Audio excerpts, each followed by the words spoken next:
Hello and good evening. It is evening here in the rabbitry. I've come out to do my checks for the evening, just top off waters and that sort of thing. I did want to just have a quick little chat about, I had some requests from people on processing videos, butchering videos, which is something that we can get to in the future. These are actually my next sets that will be up for processing. These are about 7.5 weeks old, Holly and Asters litters. You know, in the last few videos, we've looked at them taking some weights. They're growing really well. They're right on track for good to excellent growth rates. So I expect great things from these guys. I do find that cooler weather, fall and winter, I get better growth rates. Some people say that they get slower growth rates because they're putting more energy into heat. I don't find that to be true. When they're putting more energy into heat, they're also eating more to do that. I find that actually my slowest growth rates are in the summer, and that's because it's hot and they're less likely to eat as much, and they're growing a little slower for me in the summer. So a little bit of an aside there. But we're not quite ready to process these guys yet. I process at 16 weeks. That's a personal choice. Yes, lots of people do it at 10 weeks or 5 pounds, or 12 weeks or 5 pounds. My thought process being that we're a large family, it is just as much work for us to process a larger rabbit at 16 weeks. The meat is a little firmer, but not tough. And I get more of it, and I still get continued good growth rates from, you know, for those final 6 weeks from the 10 to 16 weeks. So that being said, I do have some resources to recommend for you. These are the resources, top resources we learned from, and we found these just to be really, really helpful, really answered a lot of questions and took the mystery out of it for us.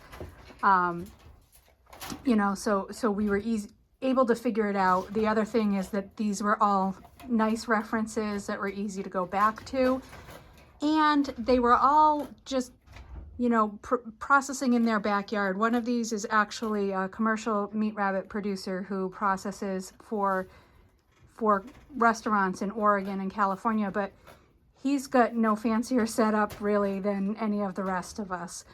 So the first one I'd recommend is BHA Rabbitry, and that is Alyssa's meat rabbit processing course.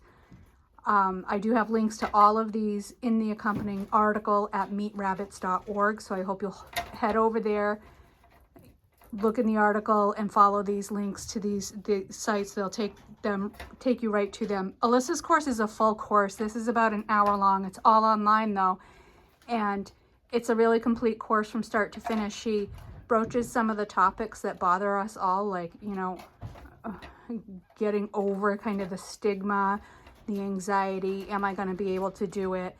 Talks about, and I really agree with and love how she presents the reverence of and respect for raising your own meat and how that actually grows. How, you know, some people might say, oh, you're so mean, how could you kill that cute little bunny?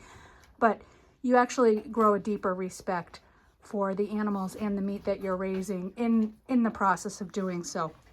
So I really highly recommend her course. It's about, I think it's $39, but it's lifetime access, and it's something you can come back to again and again, which I have done. I tell everybody who's getting into raising meat rabbits, and all the people I've sold breeders to, go get that course, use that course. You're going to love it. It's going to be a great resource for you. Second one is a YouTube video produced by Valley Farmstead.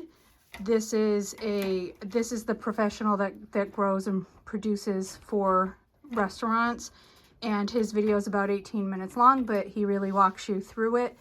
He's got pretty much the same process as Alyssa, but did one or two things just a little different that when we watched them, we kind of went, oh, okay, now I get it. Like, that solved that problem for us. So, you know, I wouldn't say do one or the other. I say do them all, check them all out. The nice thing about his is that it's all in one place and it's concise, where Alyssa's, because it's broken into different topics, it's a little bit harder to follow when you're out processing in the yard or in the barn. So his it was a really nice resource to kind of pop up on the phone or the iPad when we kind of got stuck going along and figure out where to go with that. And the third one is Adam Berkelman's Deboning a Rabbit All in One Piece. Now that's not dispatching and that's not processing. That is deboning your meat the day after. This is a really neat way to do it. It all comes off in one piece. It comes off, it's one long strip of rabbit meat. And then from there you can do whatever you want with it, cut it into chunks, grind it, roll it, stuff it, lots of things you can do. You might say, why would you bother doing that if you're just going to grind it or put it into stew meat? And I get it. And right now, because I'm not great at that process that he's presenting, I need more practice. I am still kind of hacking away at those for trim and grind, to be honest. But I am continuing to practice with his method.